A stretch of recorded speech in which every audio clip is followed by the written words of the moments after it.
Así inicia Es Noticia, noticia en profundidad. Qué placer acompañarles. Soy Tatiana Pérez y les saludo desde nuestra sede central en Caracas, en Venezuela. A partir de este momento tenemos 3 temas que son noticia. Aquí están en titulares. En noticia, Honduras. En un escenario de violencia política termina la campaña electoral por las presidenciales. Cerca de 30 personas vinculadas a partidos en contienda han sido asesinadas. Les presentamos esta radiografía. En noticia, Bolivia, Marcha por la Patria y la Democracia inicia un recorrido de 200 kilómetros hasta llegar a La Paz. Se trata de una demostración del músculo social que acompaña al gobierno ante los permanentes intentos de desestabilización. Vamos a analizarlo.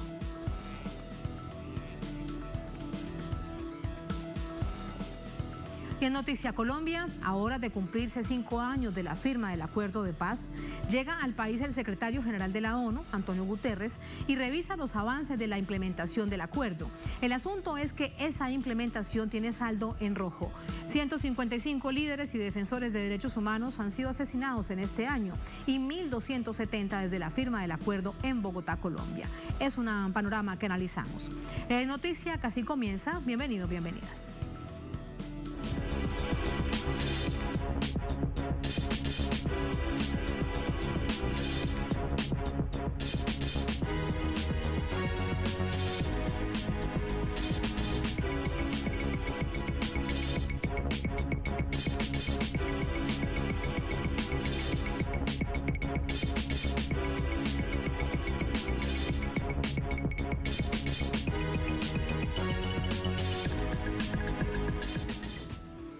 En noticia, Honduras, en un ambiente de incertidumbre y volatilidad generado por la violencia política y con firmes indicios de candidatos implicados en casos de corrupción o redes del crimen organizado, el país centroamericano se prepara para celebrar elecciones generales el próximo domingo.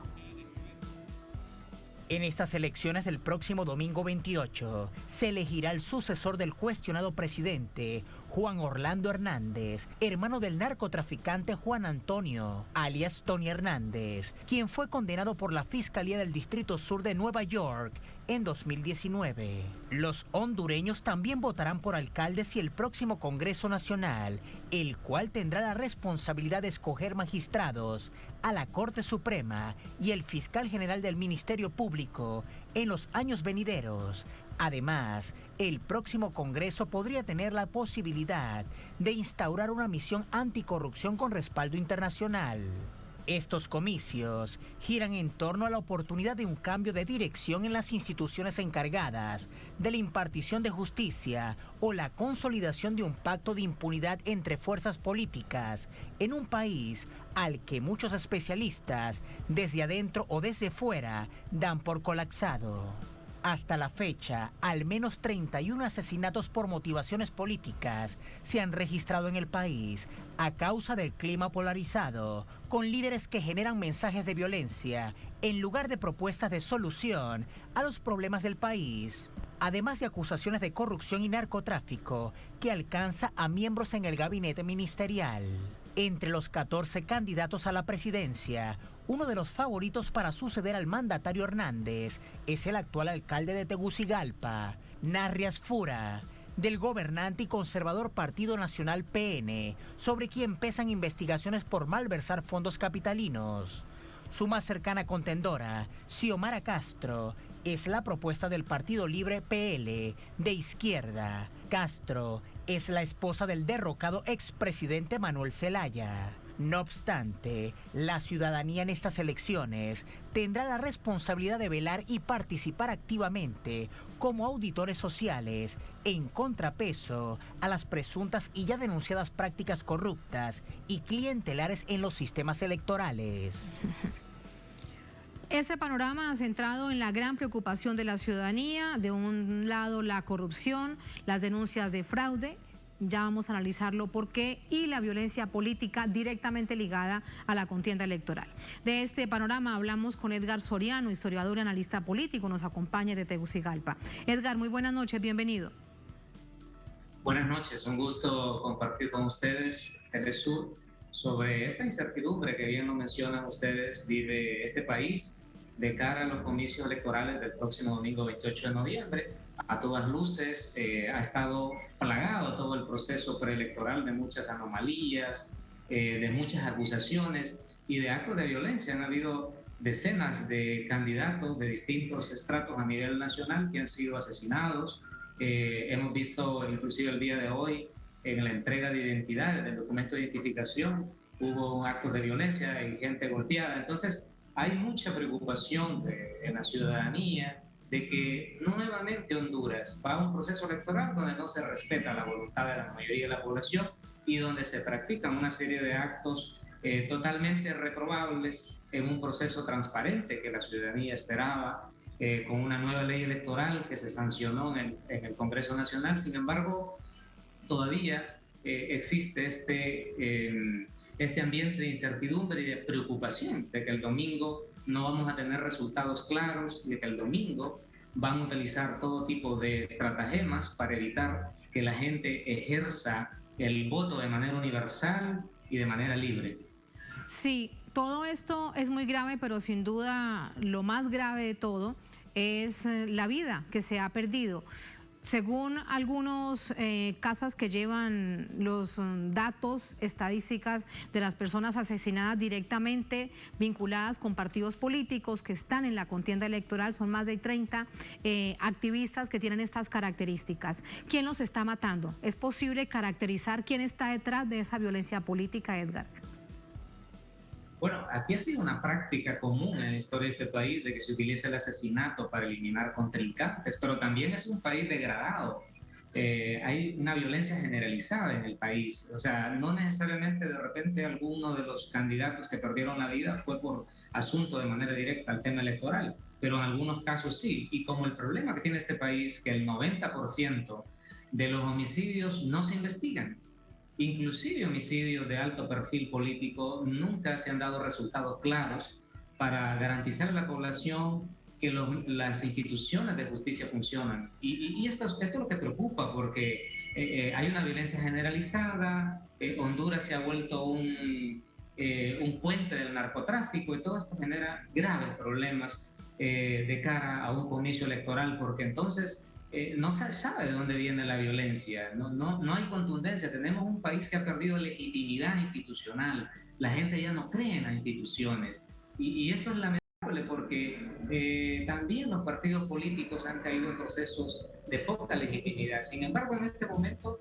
la candidata Xiomara Castro es la que más aglutina, digamos, en distintos sectores de la población la posibilidad de ponerle alto a un régimen de 12 años, un régimen de derecha, un régimen que no ha generado las oportunidades para la población. La población en Honduras es la más alta de tierra continental americana, el 75%, y más del 50%, casi el 53% vive en extrema pobreza. Son datos alarmantes, la gente se está yendo hacia Estados Unidos, hacia Norteamérica, a buscar otras oportunidades que no las encuentra en el país. Además, la violencia que mencionaba al inicio se ha generalizado. Sí, Edgar, a propósito de Estados Unidos, hoy llegó un enviado del gobierno de Estados Unidos, dice que tiene una amplia agenda con todos los sectores que hacen vida política en el país a solamente 5 días de las elecciones. ¿Cuál es tu lectura acerca de esta visita? Bueno, a Estados Unidos le preocupan muchas cosas en el caso hondureño. Como todos sabemos, Estados Unidos tiene 13 bases militares en Honduras. Es un bastión geopolítico en la región. Estados Unidos le preocupa la influencia de China y otras relaciones internacionales que están implementando. En Centroamérica solo hay 2 países que no tienen relaciones con China continental, es Guatemala y Honduras. De ahí, los otros 5 países centroamericanos tienen relaciones con China continental. Entonces, a Estados Unidos le preocupa mucho estas influencias, le preocupa mucho, de alguna otra manera, el ascenso del Partido Libertad y Refundación. Entonces están viendo qué maneras, qué estrategias hacer, pero también por otro lado ya les incomoda el régimen del gobernante Juan Orlando Hernández por todos los vínculos con el narcotráfico, por todo el desastre en el tema de migración, el tema de la corrupción. Ese es un punto clave, Edgar, porque, sí, permíteme, aquí te pregunto, porque en eso sin duda hay que profundizar, y es que para Estados Unidos parece una situación bastante incómoda porque el hermano del presidente de la Nación, de Juan Orlando Hernández, está encarcelado y está condenado por narcotráfico con todas las pruebas evidentes en Estados Unidos. Es que mira, Estados Unidos ve incomodidad en los dos lados, en los dos frentes. O sea, no les gusta esto que llegue libre al poder, por un lado. Por otro lado, tienen la incomodidad, lo que te estaba mencionando, estos vínculos del narcotráfico, la corrupción, el mal manejo de la migración, el aumento de la pobreza. O sea, son un montón de elementos que ya incomodan luego de 12 años del régimen de derecha del Partido Nacional. Entonces, en ese sentido, ellos están viendo de qué manera quizás, si Libre logra ganar el Poder Ejecutivo, quizás van a querer de alguna otra manera blindar el Parlamento para que desde ahí se legisle hacia una segunda vuelta, que eso pretende Estados Unidos en el próximo proceso electoral dentro de 4 años, de que haya una segunda vuelta y de esa manera neutralizar proyectos políticos y garantizar mantener las transiciones tuteladas que Estados Unidos hace en Honduras desde 1919. Sí, se ha aprendido, se han tomado lecciones de lo ocurrido hace 4 años. ¿Cuánto ha sucedido de esto? Sobre todo con los ojos puestos en todo el proceso electoral. Y te lo pregunto porque bien vale recordar, Edgar, que hace 4 años había un candidato ganando la elección. Ya estamos hablando del proceso de escrutinio. Se fue la energía. Si mal no recuerdo, fueron como 12 horas que se va la energía y luego aparece ganando Juan Orlando Hernández. ¿Se ha aprendido de la vigilancia del voto, de la presencia que se necesita en todos los centros electorales? Es que esta es una de las preocupaciones que tiene el régimen, porque les ha reducido quizás en más de un 50% la posibilidad de hacer fraude, de la manera que pasó en el 2017. En el 2017 ellos controlaban absolutamente el Tribunal Electoral. Ahora no. Como se sancionó una nueva ley electoral, el Partido Libertad y Refundación tiene una representante, la abogada Moncada, y hay muchas personas del Partido Libertad y Refundación que van a participar en el proceso dentro del Consejo Electoral. También se creó un Tribunal de Justicia Electoral. Ahí se está usando más tecnología. Se están invirtiendo casi cerca de 2.000 millones de lempiras. Estamos hablando de cerca de $100 millones para garantizar que las tecnologías, el uso de huellas dactilares para evitar que haya duplicidad de votos, pero el Partido Nacional, que tiene el erario público a su favor y tiene una estructura bien montada a nivel nacional, están en este momento tratando de comprar los votos de la población, algo que es un delito electoral según el Código Penal y la ley electoral. Entonces, ¿y qué les ofrecen, Edgar? A un régimen que va a buscar las maneras de tratar de garantizar, de imponerse, pero tienen un escenario mucho más difícil que el 2017. Sí. Están más desgastados, tienen menos posibilidades de hacer fraude. Sin embargo, ellos todavía tienen el control de las instituciones casi de manera absoluta y que probablemente no imponen una dictadura a rajatabla, como decimos popularmente aquí en Honduras, porque Estados Unidos interviene, Estados Unidos presiona para tratar de mantener ciertos equilibrios dentro del país. Sí, te preguntaba, Edgar, a propósito de esta idea, de esta reflexión, la compra de votos. ¿De qué manera se expresa esa compra de votos al elector, a quien va a ir a votar? Sí, en este momento el gobierno estuvo preparándose y en este último mes y últimas semanas para llegar a este 28 de noviembre han estado entregando un bono que le llaman el bono bicentenario, además de otro bono. O sea, estamos hablando que estamos de una inversión de probablemente, porque no lo dicen con claridad, hablan de 1.500 millones de lempiras, pero creemos que es más porque están entregando otros bonos, están entregando utensilios electrodomésticos, cemento, y el día de las elecciones utilizan la compra directa del voto, llegan a las casas a ofrecer dinero. Por otro lado, la retención de identidades, que es lo que ya empieza a denunciar la oposición en este momento, que es que ellos tienen mapeada a la gente de la oposición en todo el territorio nacional y de esa manera ir un día antes de las elecciones a pagarle dinero para retener la identidad y entregársela una vez que hayan cerrado los centros de votación, para evitar que esa gente vote por la oposición. O sea, son un montón de cuestiones y anomalías que está denunciando muchos sectores de la oposición y que esto preocupa porque todos aspirábamos, después de aquella enorme crisis del 2017, donde decenas de hondureños y hondureñas perdieron la vida, aspirábamos de que estas elecciones fueran transparentes y diferentes, pero prácticamente estamos llegando, sí, con algunos cambios, pero no son cambios de fondo. Siempre vamos a tener el mal sabor de la poca transparencia en un proceso electoral como este histórico que vive Honduras, que solo el voto masivo de la gente cansada y que desea cambio, que se aglutine alrededor, en este caso, la candidata fuerte de la oposición, que es Xiomara Castro, se puede detener todas esas anomalías. Que el pueblo lo decida. Edgar, gracias por ese análisis, muy interesante panorama y sin duda muy preocupante. Gracias, muy buenas noches. Un gusto haberles acompañado. Muchas gracias. Así vamos a la primera pausa en esta emisión de Es Noticia. Al volver en Noticia Bolivia, Marcha por la Patria y la Democracia inicia un recorrido de 200 kilómetros para llegar hasta La Paz. Se trata de la demostración del músculo social que acompaña al gobierno ante permanentes intentos de desestabilización. Lo analizamos al volver en Es Noticia.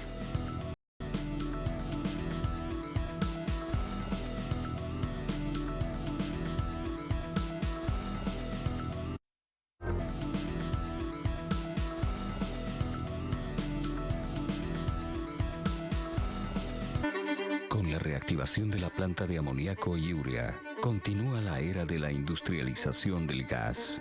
Nuestra planta garantiza la seguridad alimentaria del país y potencia la producción agropecuaria.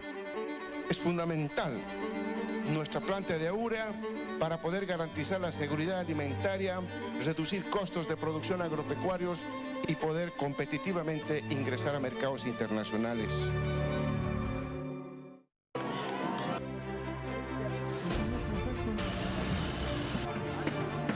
Porque Telesur siempre da más.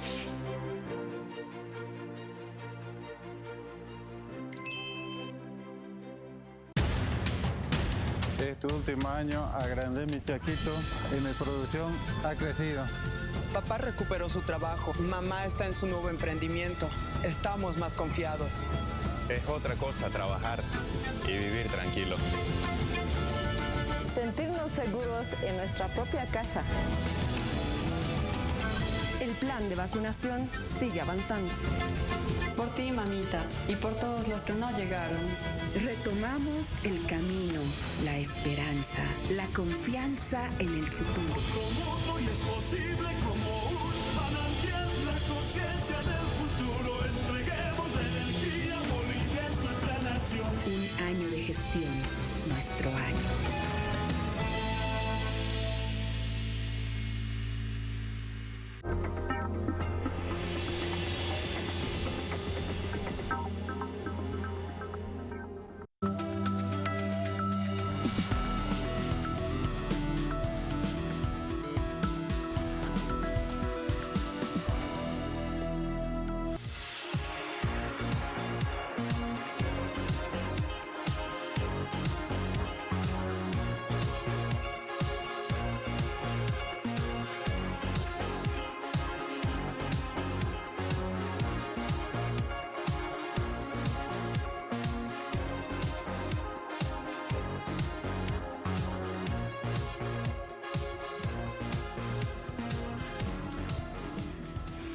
En Noticia Bolivia, miles de personas y las máximas autoridades del país iniciaron la Marcha por la Patria convocada por organizaciones sociales e indígenas.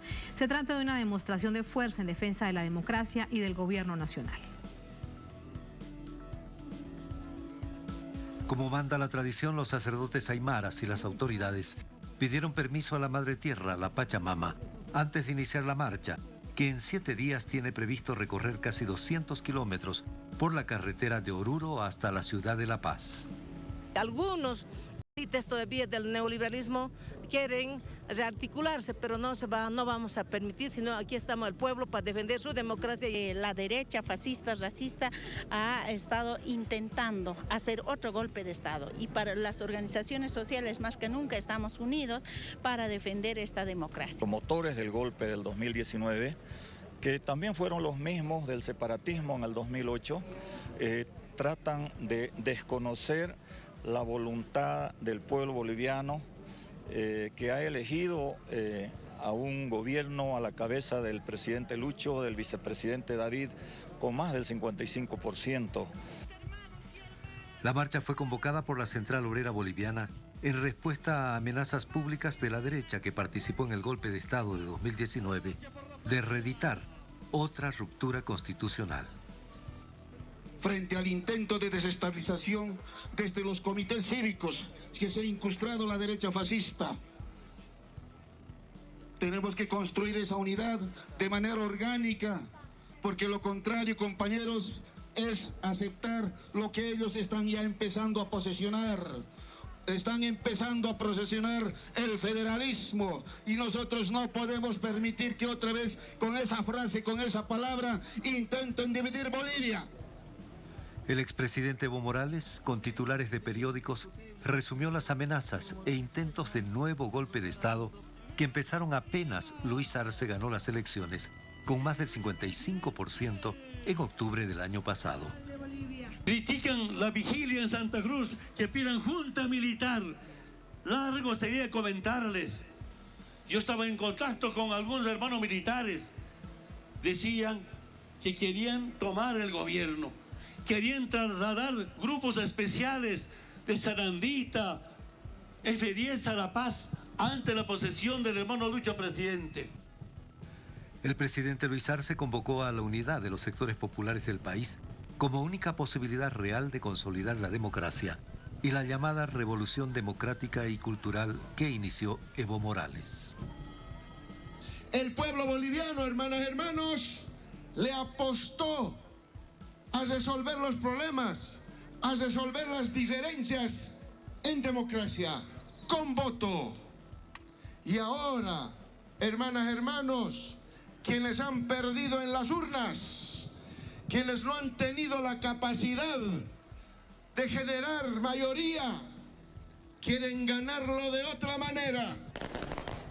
La marcha se realiza por el altiplano a casi 4.000 metros sobre el nivel del mar para demostrar que los sectores sociales están alertas ante las amenazas de la derecha, que ya definió su agenda. Tras las fiestas de fin de año, retomará movilizaciones para intentar paralizar al legislativo y al gobierno nacional mediante el veto de leyes con el bloqueo de ciudades. Allí teníamos el informe de nuestro corresponsal Freddy Morales desde La Paz, con quien conversamos ahora. Hola Freddy, muy buenas noches. Preguntarte primero, ¿por qué comienza en Oruro? Primero con toda esta masiva concentración y ahora lo que les espera. Bueno, mucho caminar para llegar a La Paz. ¿Por qué han escogido Oruro para mostrar este músculo social? Hola Tatiana, buenas noches. La población de Caracollo es una población muy significativa históricamente porque los movimientos sociales de este país a través de muchos años han escogido precisamente este lugar que es donde se divide el camino que va desde La Paz, la carretera, hacia la ciudad de Oruro y hacia la ciudad de Cochabamba.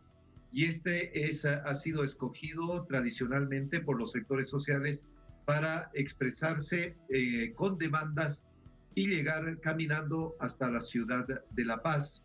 Las condiciones normalmente climáticas son muy severas.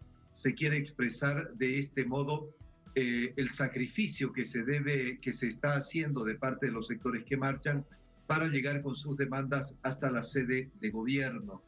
Se ha estimado en esta oportunidad que se demorarán 7 días para cubrir los casi 200 kilómetros que cursan entre el Caracollo, la población de Caracollo, en el departamento de Oruro y la ciudad de La Paz.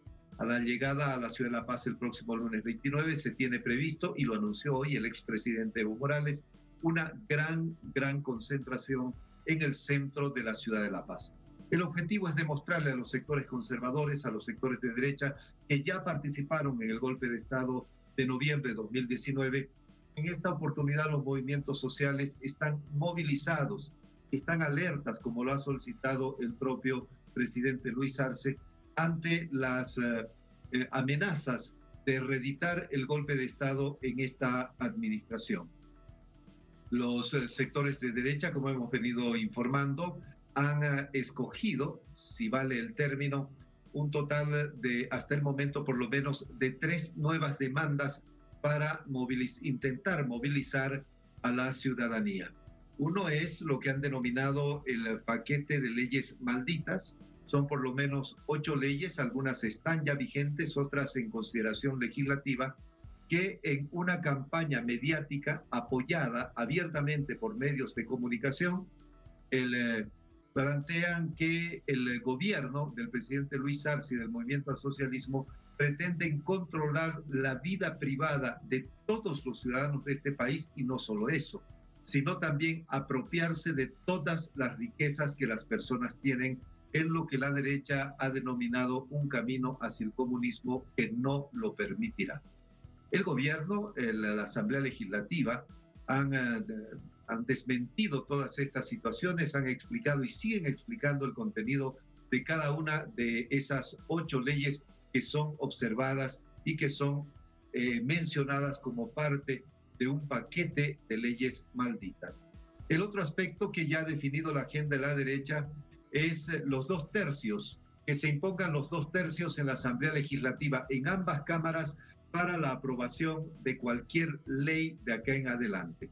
Resulta que esto es contradictorio con la Constitución Política del Estado, puesto que esta norma, la Constitución de Bolivia, señala expresamente que las leyes se aprueban en este país por mayoría absoluta, es decir, por la mitad más 1 de los parlamentarios que están presentes en cada sesión.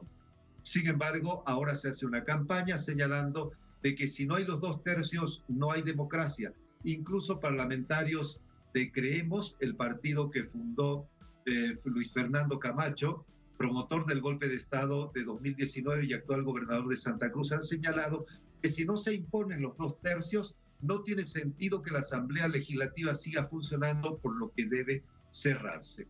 Y fue el propio Fernando Camacho quien en las últimas horas ha anunciado el tercer punto con el que pretenden movilizar y crearle problemas al gobierno nacional.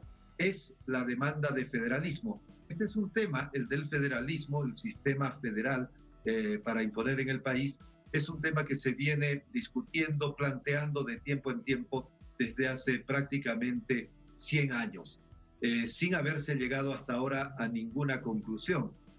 Este país ha ido avanzando en lo que es la descentralización administrativa y queda patente, según los propios dirigentes políticos del Movimiento al Socialismo y sus legisladores, queda patente que lo que se está buscando con este planteamiento de federalismo es dividir al país, hacer que las regiones se levanten contra el gobierno para oponerse a un supuesto centralismo que se ejerce desde el Poder Ejecutivo y que se ejerce desde la ciudad de La Paz. Tatiana. Muchísimas gracias, Freddy. Es muy preocupante porque todo eso lo que intenta es quebrar el país tal como lo conocemos. Muy, muy preocupante. Lo vamos a analizar de inmediato. Freddy, gracias. Buenas noches. Buenas noches. Buenas noches. En vía telefónica nos acompaña Eduardo Paz Rada, sociólogo, docente en la Universidad Mayor de San Andrés, la UNSA. Nos acompaña también desde La Paz. Profesor, buenas noches. ¿Cómo le va? Buenas noches a ustedes en Telesur y a toda la audiencia en América Latina y el Caribe. Muchísimas gracias. Con las ideas que nos estaba relatando, describiendo Freddy, quiero comenzar. Uno, por ejemplo, el tema de la demanda del federalismo. Freddy hacía referencia a que esto es un intento en distintos momentos históricos del país desde hace 100 años. Pero no hace mucho, hace por lo menos unos 10 ya también hubo un intento de avanzar hacia la federalización del país para quebrarlo. Quiero preguntarle a usted, en este momento histórico, en el marco de esta coyuntura, de nuevos intentos de desestabilización en el país, la probabilidad de que otros sectores se suman a esa idea de federalismo. Hay que tener como punto de partida que la oligarquía de Santa Cruz, que está conformada por los terratenientes, los agroindustriales y una serie de logias de intereses económicos y políticos, de distintos momentos de la historia han sacado el tema del federalismo para intentar movilizar a los sectores internos de Santa Cruz contra el gobierno central. Esto ya se ha producido y este es el antecedente último más importante cuando en Bolivia se producía la Asamblea Constituyente del año 2006, 2007 y 2008, cuando el pueblo boliviano, que había elegido a sus asambleístas estaba discutiendo el tipo de Estado, el tipo de organización que debía tener Bolivia, y avanzaba el Estado plurinacional. En ese contexto hubo un intento de guerra civil por estos grupos de poder de Santa Cruz que intentaron dividir y generar el separatismo de Bolivia. En ese momento, ¿no?, hubo una reacción muy fuerte, primero de los movimientos populares bolivianos, rechazando esto del gobierno de Evo Morales, e inclusive, y esto es un dato importante, se llevó a una cumbre de UNASUR realizada en Santiago de Chile este tema. Y fue muy importante la participación del presidente Lula en ese momento y del presidente Chávez, por supuesto, que mediaron en el tema e impusieron una decisión de UNASUR para que se respete la democracia y se respete la decisión de la constituyente. Ahora nuevamente, bajo la misma máscara de intentar hablar de federalismo, lo que se busca es desestabilizar al gobierno e intentar nuevamente buscar formas de separatismo en el país. Pero nuevamente se está viendo claramente que hay un rechazo generalizado en Bolivia a estos intentos de separatismo que generan estas oligarquías. ¿Cuánto de músculo social podemos observar en esta nueva marcha? ¿Se han registrado otras en estos tiempos del gobierno del presidente Luis Arce, luego del retorno de la democracia, después de esa oscura noche de la dictadura de Áñez? ¿Cuánto de ese músculo social ve usted expresado en esta nueva marcha que ha comenzado? La marcha que se inició hoy es una marcha sin duda histórica, porque es Evo Morales, el jefe del MAS, es el presidente del Estado, Luis Arce, y es el vicepresidente del Estado, David Choquehuanca, que encabezan esa gran marcha de todos los sectores populares de Bolivia que se han concentrado en Caracollo, a 180 kilómetros de La Paz, y han iniciado esa gran marcha, y que es una marcha para defender y profundizar la democracia boliviana.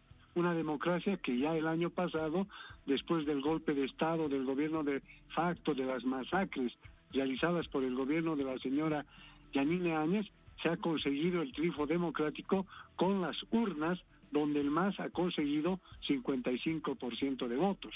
Ahora se está reafirmando la profundización democrática con esta gran movilización nacional que va a llegar a La Paz en los próximos días.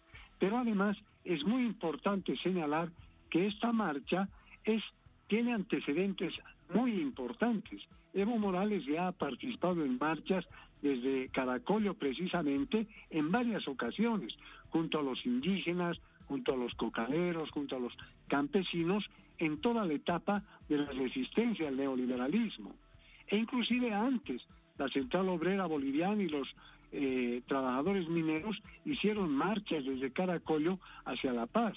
La última de los mineros y de la COP, que fue lamentablemente derrotada, fue cuando se aplicó el 21060 y el neoliberalismo, que las fuerzas militares rodearon en ese momento a la marcha y derrotaron al movimiento minero, y se vino toda la noche y la catástrofe neoliberal a partir del año 1985. Pero ahora la marcha, encabezada otra vez por Evo Morales, representa la manifestación más legítima y poderosa del deseo de democracia de todo el pueblo boliviano. Sí, y esto sin lugar a dudas... Profesor Paz Rada, le pregunto, pero con toda esta fuerza que usted nos está contando de esta marcha, además que la ha calificado de histórica, ¿logrará contener toda esta furia de sectores que directamente estuvieron involucrados en el golpe de Estado en 2019? Ya lo ha conseguido en dos oportunidades. La primera, que fue en agosto del año 2020, que se derrotó a ese gobierno de facto y se impusieron las elecciones de octubre del 2020 con el triunfo de Luis Arce y David Choquehuanca. La segunda fue hace 2 semanas, cuando intentaron paralizar el país, cuando intentaron estos sectores de la oligarquía, manipulando algunos grupos sociales, ¿no?, generar una situación de de debilidad y de desestabilización del gobierno, y también se han producido importantes cabildos populares en La Paz, Santa Cruz, Cochabamba, Oruro y El Alto. Y ahora, nuevamente, es ya una conjunción de todas las fuerzas del país, porque esta marcha ha reunido a representaciones populares de todas las regiones del país que se han unificado, se han articulado y han respondido a la convocatoria del MAS y Evo Morales para defender la democracia, profundizar la democracia y demostrar que la gran mayoría del pueblo boliviano está de pie defendiendo su gobierno democrático y defendiendo su proceso revolucionario.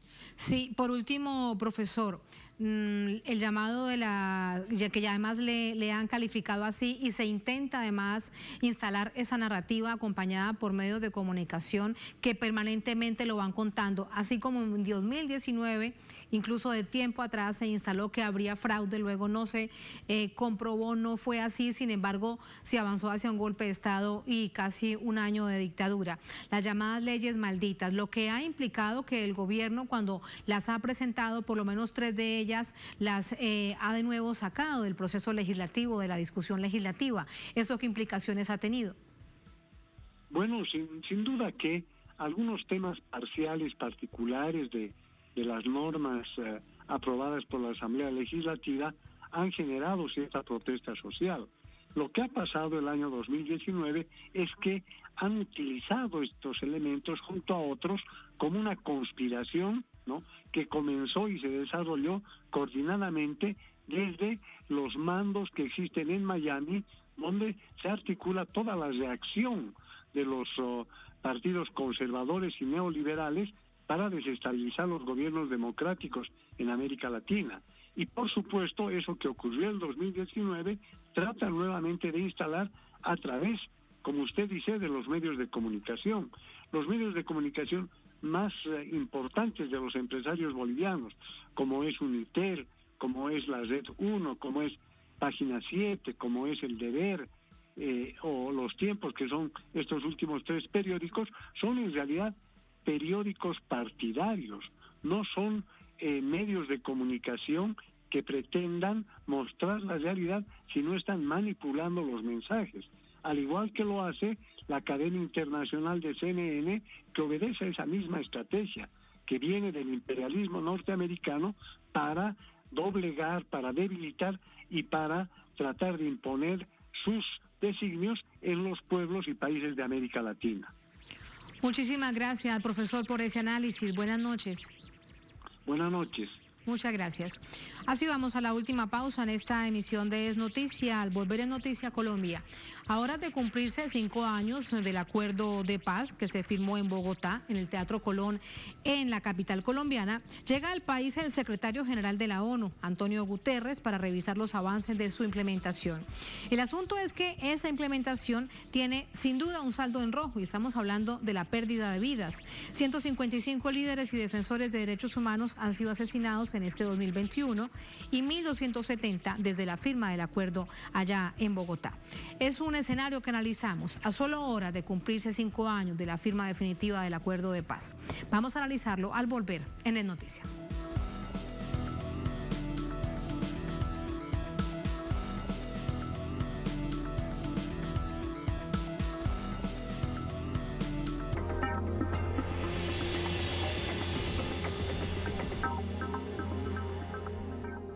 Plan de Desarrollo Económico y Social 2021-2025. Vamos a inyectar en la economía 33.197 millones de dólares. Vamos a crecer al 5.1% en promedio anual para volver a los principales lugares de crecimiento en la región. Vamos a fortalecer la economía con más programas y proyectos, más fuentes de trabajo y más estabilidad para Bolivia. Vamos a reducir la extrema pobreza y la pobreza moderada. Para eso hicimos talleres virtuales y presenciales con ministerios y organizaciones sociales en todo el país para la reconstrucción de la economía con planes y propuestas. Plan de Desarrollo Económico y Social 2021-2025. Estamos saliendo adelante.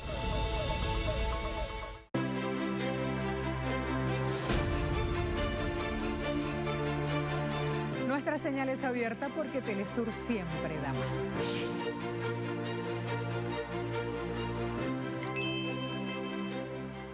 Diariamente ocurren sucesos que influyen en nuestro entorno.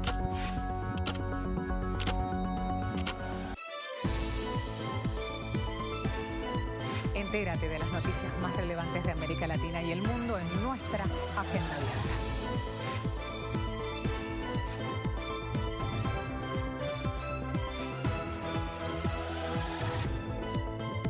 Interactúa con nosotros a través de nuestras redes sociales.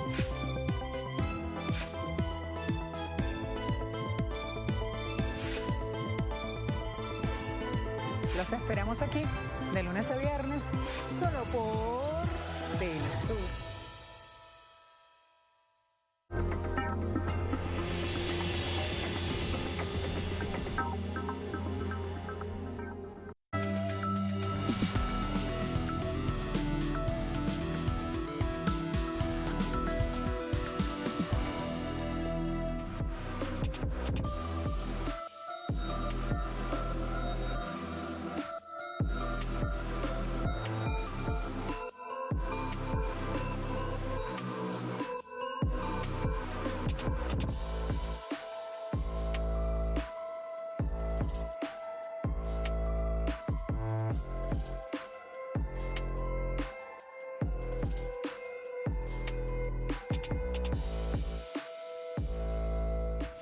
En Noticia Colombia, el secretario general de la Organización de Naciones Unidas estaba de visita en el país en el marco del 5º aniversario de la firma del Acuerdo de Paz.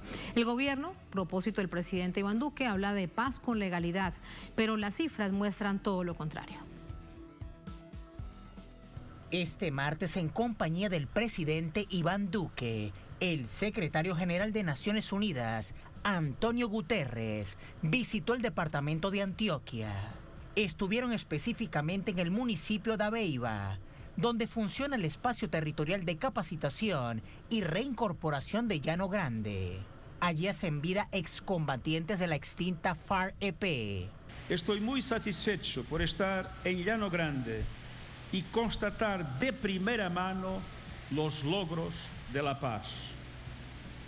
El acuerdo tiene una vocación transformadora de las causas profundas del conflicto, por lo que su implementación y éxito en los territorios es crucial. Y me complace constatar el impacto de las medidas de ejecución del acuerdo. Los espacios de capacitación y reincorporación son fruto del Acuerdo de Paz, que este 24 de noviembre cumple 5 años de haber sido firmado. Son una nueva oportunidad para los exguerrilleros de reinsertarse a la vida civil a través de la ejecución de actividades que faciliten este proceso. Celebro la tenacidad y el compromiso de los excombatientes de esta región históricamente impactada por el conflicto, así como de tantos otros sitios que siguen apostando día a día para construir una Colombia de paz. Les felicito por sus proyectos productivos. Desde el mismo lugar, el presidente Duque aseguró que su política de paz con legalidad es hoy una realidad. Hoy, gracias al equipo de Naciones Unidas, hemos podido mostrarle al mundo que las obras de los municipios PEDET, que la extensión de la ley de víctimas, que la agricultura por contrato, que las vías terciarias, que el desminado humanitario, que el trabajo para cerrar brechas en el campo derivados de la violencia, son una realidad incuestionable en nuestro país. En la misma línea, se pronunció el director de la Agencia para la Reincorporación y la Normalización. Todos los componentes que hemos construido desde el gobierno nacional para acompañar por el tiempo que sea necesario a los excombatientes, pero también esas comunidades que han sido afectadas por la violencia y también por la pobreza. Esa es una paz con resultados, una paz con hechos. No todos han podido disfrutar de esa paz que profesa el gobierno. Según cifras del Instituto de Estudios para el Desarrollo y la Paz, INDEPAZ, se contabilizan 243 excombatientes asesinados desde la firma del acuerdo, 44 en lo que va de año. La cadena de violencia en la que permanece sumida el país también toca a los inocentes. el senador del Polo Democrático, Iván Cepeda, dio a conocer que según un último informe del Instituto Nacional de Medicina Legal, se corroboró que en 21 bombardeos realizados por las fuerzas militares durante la administración Duque, han muerto 22 menores de 18 años. La mayoría tenía una edad promedio entre 15 y 17 años, pero algunos tenían entre 10 y 13 años. Vamos a entrar con el análisis de inmediato. Para ello nos acompaña el doctor Jaime Caicedo Turriago, secretario general del Partido Comunista de Colombia. Es antropólogo, investigador y profesor. Nos acompaña desde Bogotá. Doctor Jaime Caicedo, muy buenas noches. Bienvenido. Muy buenas noches. Muchas gracias por acompañarnos. Primero, permítame preguntarle, en lo particular usted, además que ha sido siempre una persona tan esperanzada y acompañado distintos procesos de paz en Colombia, lo que siente al escucharlo, que el discurso del presidente Iván Duque, donde habla de la paz con legalidad y que se ha implementado prácticamente todo el acuerdo de paz. Mire usted, por ejemplo, donde él habla de la extensión de la ley de víctimas, del trabajo para cerrar brechas en el campo, cuando bien es sabido que lo que menos se ha implementado ha sido el capítulo del campo en Colombia. Estamos acostumbrados a escuchar ese discurso que para el consumo en el exterior, ahora que ha venido al país el señor secretario general de las Naciones Unidas, pues tiene algún significado, pero internamente contrasta con las realidades, como ya se ha dicho, y contrasta sobre todo con otros aspectos que el gobierno nunca menciona, como son aquellos que tienen que ver fundamentalmente con el enorme descontento que hay en el país, justamente porque este acuerdo de paz se ha quedado a mitad de camino. Está andando porque hay fuerzas sociales que lo impulsan, lo empujan, y porque ha habido un cumplimiento por parte de la contraparte guerrillera que se sometió a actuar dentro de los cánones establecidos por ese acuerdo, pero no porque el gobierno haya cumplido como dice hacerlo. Doctor Jaime Caicedo, ¿ha sido engañado el secretario general de Naciones Unidas? Él habla, por ejemplo, que constata los logros de la paz. ¿Qué será lo que le han contado entonces a él de la implementación del acuerdo de paz?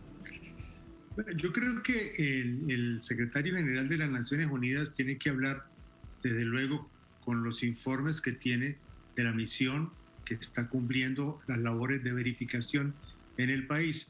Y desde luego, yo quiero decir algo que es importante.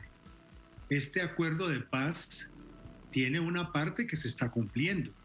El sistema integral de verdad, justicia, reparación y garantías de no repetición ha venido mostrando resultados relativos que son importantes. Son menos importantes aquellos que tienen que ver con el desarrollo socioeconómico en las regiones y las tremendas y graves expresiones de lo que hemos llamado la violencia estructural que sigue afectando a los líderes y lideresas sociales en muchas de esas regiones, también a los excombatientes, y desde luego el incremento, especialmente estos 2 últimos años, de las masacres, de los crímenes colectivos que afectan fundamentalmente a activistas y defensores de la paz y de los derechos humanos. Por eso es muy relativo ese discurso del gobierno nacional y es muy engañoso de cara a la opinión internacional. Internamente ya conocemos realmente cuál es el fondo y cuál es la realidad. Todo esto es un sinsabor. Usted, además, sin duda, es una realidad lo que hace referencia, el sistema integral de verdad, justicia y reparación, la Jurisdicción Especial para la Paz, que trabaja, pero en medio de tal nivel de bloqueos y de intentos de sabotaje por parte del gobierno central. ¿No habrá alguien con la presencia de la Organización de Naciones Unidas y su comité de verificación que le cuente al secretario general de esto? ¿O será que este es el discurso hacia afuera, público, y en Casa de Nariño, en reuniones privadas, pues sí se dirán estas cosas que son tan fundamentales, porque estamos hablando nada más y nada menos que de la vida de las personas? Desde el punto de vista de la misión de verificación de Naciones Unidas y desde el punto de vista de las organizaciones sociales y defensoras de derechos humanos y desde luego de los núcleos que estamos defendiendo la paz en este país, el secretario general de las Naciones Unidas tiene toda la información de lo que está ocurriendo. Otra cosa es que él tenga que expresarse quizás en un lenguaje diplomático. Pero queremos reconocer el hecho de que es muy importante que él haya venido con motivo de cumplirse estos 5 años para que pueda comprobar con su propia mirada las limitaciones, las dificultades y sobre todo el intento de bloquear la aplicación y la implementación de algo que es un acuerdo internacional, un acuerdo con respaldo de la comunidad internacional, con países garantes y países acompañantes, y que por lo tanto de cara a la sociedad y el pueblo colombiano tiene también que cumplirse. Aquí hay una expectativa y ha habido una lucha. Este año, recuerde, hubo un gran paro nacional reclamando muchas de las exigencias que ya están plasmadas como un acuerdo que el Estado no cumple y se niega a respaldar y a cumplir. Y sobre todo la garantía para la vida de la gente, lo que llamamos las garantías de seguridad y las garantías de no repetición de la violencia. Sí, y aquí me detengo, doctor Jaime Caicedo, a propósito de esta violencia donde anhelábamos todos los colombianos y quienes no son colombianos que sueñan con una paz integral en Colombia, pero está volviendo, usted lo decía, las masacres, el asesinato de los líderes sociales, 243 excombatientes guerrilleros asesinados. Y esto además nos habla de nuevos grupos armados, con otros nombres, con otras formas, pero al fin y al cabo copando territorios. ¿Usted se imaginaba una situación de esa después de 5 años de la firma del acuerdo de paz?